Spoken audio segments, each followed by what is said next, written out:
નફાની રીતમાં તે આપણે આગળ દાખલો ગણીએ. સ્વાધ્યાયનો 12મો દાખલો, પેજ નંબર 106 ઉપર, દાખલા નંબર 12 106 નંબરના પેજ ઉપર. રકમ વાંચીએ. રાજેશ અને હરીશ એક ભાગીદારી પેઢીના ભાગીદારો છે. તેઓની ભાગીદારી પેઢીના નફાની અન્ય માહિતીઓના આધારે ભાગીદારી પેઢીની પાઘડીની કિંમત કઈ અધિક નફાની રીત આપણને આપી દીધી છે. જો કે હરેક દાખલામાં કીધું જશે કે અધિક નફાની રીતે ગણો. ખાલી અંદર સરેરાશ હશે અલગ અલગ, તો કહેશે કે ભારિત છે કે સાદી સરેરાશ છે, એ ખાલી બેનો ઉલ્લેખ કરેલો છે. નંબર 2 વર્ષની ખરીદીના આધારે કરો તો કેટલા વર્ષની ગણતરી કરવાની છે? 2 વર્ષની ખરીદીની ગણતરી કરવાની છે. તો રોકાયેલી મૂડી તો આપણને દેવું અને મિલકત નથી આપી, સીધી રોકાયેલી મૂડી આપણને આપી દીધી છે. અને અપેક્ષિત વળતરનો દર તો 12% આપેલો છે. છેલ્લા વર્ષનો નફો આપી દીધો. 3 નંબરમાં કીધું પાછલા વર્ષનો નફો એટલે કે સાદો નફો આપેલો છે. કેમ કે નફામાં વધઘટનું વલણ તમને જોવા મળે છે કે તો 1,20,000 90,000 ને 1,50,000. તો કે નફો ક્રમશઃ વધતો નથી કે ક્રમશઃ ઘટતો નથી, એટલે કયો નફો થઈ ગયો? સાદો નફો થઈ ગયો. ચાલો આગળ દાખલો ગણીએ.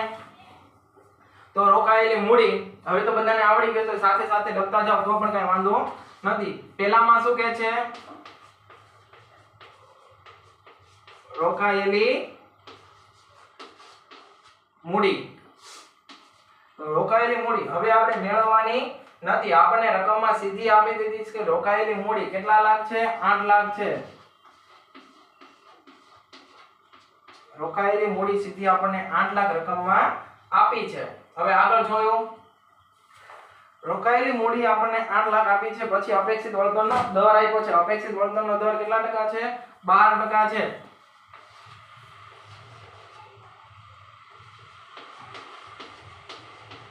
અપેક્ષિત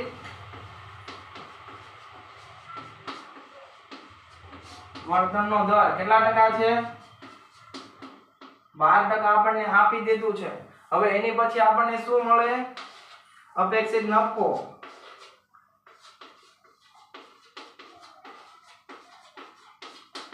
અપેક્ષિત નફો કેમ મળે? ચાલો બોલો. તો અપેક્ષિત નફો એ રીતના મળે કે રોકાયેલી મૂડી ગુણ્યા અપેક્ષિત વળતરનો દર. લખો હાલો. રોકાયેલી મૂડી ગુણ્યા અપેક્ષિત વળતરનો દર. તો કરો 8 લાખ 12%. 3 ને 2 5. 8 લાખ ના 12% કરો. કેલ્સી લઈ લો હાથમાં. ગુણ્યા 12%. 96 આન્સર આવવો જોઈએ. એટલે કે 96,000. કેટલો આવશે? 96,000 તમારી પાસે આન્સર આવેલો હોવો જોઈએ. ચોથા નંબરનું સ્ટેપ શું છે? ચોથા નંબરનું સ્ટેપ છે સરેરાશ નફો.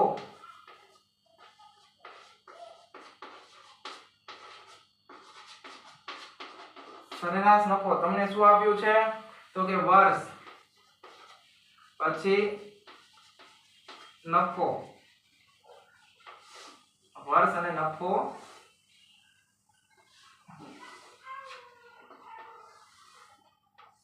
આપેલા છે રકમમાં. તો વર્ષ ક્યાંથી ક્યાં સુધી આપ્યા છે આપણને જોઈ લઈએ. તો વર્ષ આપ્યા છે 14, 15, 15, 16 ને 16, 17. 2014, 15, 16, 17. આ તમારા વર્ષ છે. નફો છે 1,20,000. 1,20,000. પછી છે તમારે 90,000.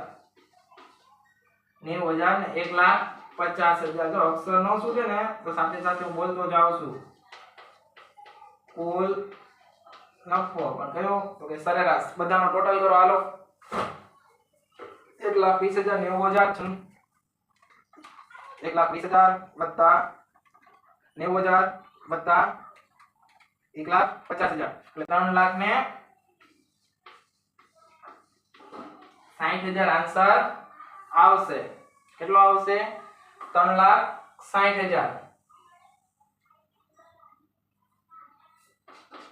સૂત્ર છે આપણી પાસે કુલ સરેરાશ નફો મેળવવાનું.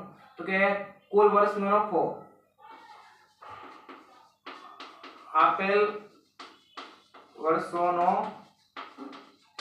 નફો છેદમાં કુલ વર્ષો તો કેટલા છે 36 છે એટલે કે 3,60,000 ના છેદમાં કેટલા વર્ષ છે તો કે 3 છે કરો 3,60,000 ભાગ્યા 3 એટલે તમારો આન્સર આવશે 1,20,000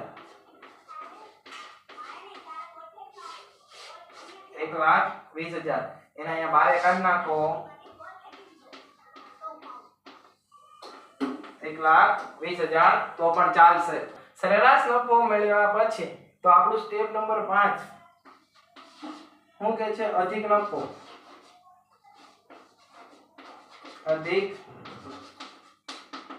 અધિક નફો કેમ મળે છે ચાલો સરેરાશ નફો માઈનસ અપેક્ષિત નફો સરેરાશ નફો તમારી પાસે આવી ગયો હશે હવે કેટલો સરેરાશ નફો છે તો સરેરાશ નફો 1,20 છે 1,20,000 માઈનસ અપેક્ષિત નફો કેટલો છે તમારી પાસે અપેક્ષિત નફો 96,000 છે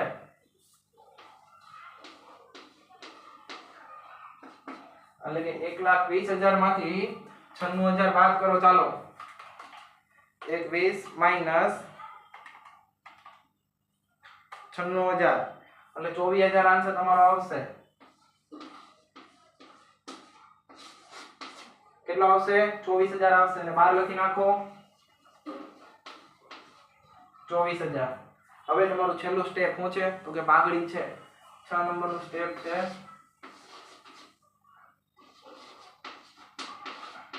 તો પાઘડી કેમ મળે અધિક નફો ગુણ્યા વર્ષોની સંખ્યા અધિક નફો ગુણ્યા વર્ષોની સંખ્યા તો રકમ આપણને 2 વર્ષ કહી દીધું અથવા તો 2 ગણી કીધું હોય કોઈ પણ આપ્યું હોય આપણે કઈ મૂંઝાવવાની જરૂર 24,000 ગુણ્યા 2 કરશો એટલે 24,000 ગુણ્યા 2 કરીએ એટલે 48,000 આન્સર આવશે કેટલો આવશે 48,000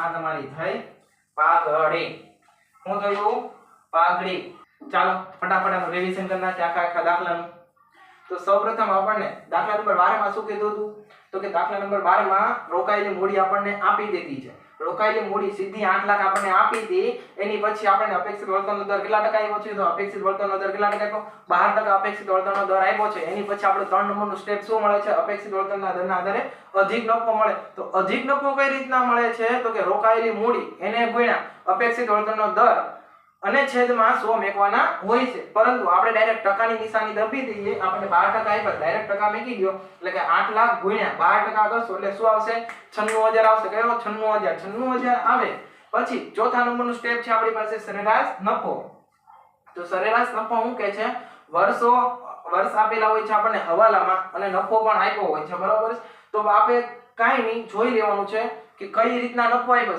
ક્રમશઃ વધે છે કે ક્રમશઃ ઘટે છે અથવા તો રકમમાં પણ જોઈ લેવાનું ભારિત શબ્દનો ઉલ્લેખ છે નહીં જો ભારિત શબ્દનો ઉલ્લેખ ન હોય તો કઈ રીત આવશે સાદી આપણે રફાની રીત આવશે જે આપણે આગળ ઉદાહરણ 1 2 3 4 જે ભારિત અને સાદી સરેરાશના બંનેના છે એનો આ દાખલાનો ઉપયોગ કરવાનો છે એ રીત આપણે આગળ 1 થી 4 ઉદાહરણમાં અને દાખલામાં પણ શીખવી દીધેલી છે તો હવે આ બધા નફા એટલે કે બધો જે આપણે નફો આપ્યો છે વર્ષ વાઇઝ 14 15 15 16 16 17 નો એ બધાનો શું કર્યો સરવાળો એટલે આપણે શું મળ્યો કુલ નફો તો આપણું સૂત્ર છે સરેરાશ નફો મેળવવાનું આપેલ વર્ષનો નફો છેદમાં કુલ વર્ષો તો આપેલ વર્ષનો નફો આવે છે 3,60,000 ને વર્ષોની સંખ્યા છે 3 એટલે કે 3,60,000 ના છેદમાં 3 એટલે કે 1,20,000 તમારો આન્સર આવશે 1,20,000 તમારો આન્સર આવે એવું મળ્યું તમને તો કે સરેરાશ નફો મળ્યો હવે આપણે જવાનું છે સ્ટેપ નંબર 4 ઉપરથી હવે સ્ટેપ નંબર 5 ઉપર તો સ્ટેપ નંબર 5 શું છે અધિક નફો તો અધિક નફો કઈ રીતના મળે છે તો કે સરેરાશ નફો માઈનસ અપેક્ષિત નફો આ શું છે અપેક્ષિત નફો છે અ કર્યો છે એટલે અધિક નફો મળે અપેક્ષિત નફો મળે ઈ આપણો અધિક નફો છે એટલે કે 1,20,000 માઈનસ 96,000 કરશો એટલે તમારો આન્સર આવશે 24,000 અને પછી આપણે પાઘડી પર જવાનું 6 નંબરમાં આપી છે પાઘડી તો પાઘડીનું સૂત્ર શું કહે છે અધિક નફો ગુણ્યા ખરીદીના વર્ષોની સંખ્યા 24,000 ગુણ્યા 2 કેમ કે આપણે રકમમાં 2 નો ઉલ્લેખ કરેલો છે એટલે 24 ગુણ્યા 2 કરશો એટલે કે 24 દુ 48 એટલે 48,000 એ આપણી શું થઈ પાઘડી થઈ કેટલી 48,000 પાઘડી થઈ આ આપણો આખો દાખલો થયો લખી નાખો આજે આપણે અહીંયા સુધી રાખશું આગળ હવે નવી રીત છે મૂડીકૃત અથવા તો મૂડીકરણની રીત એ આપણે જોશું અસ્તુ જય હિન્દ જય ભારત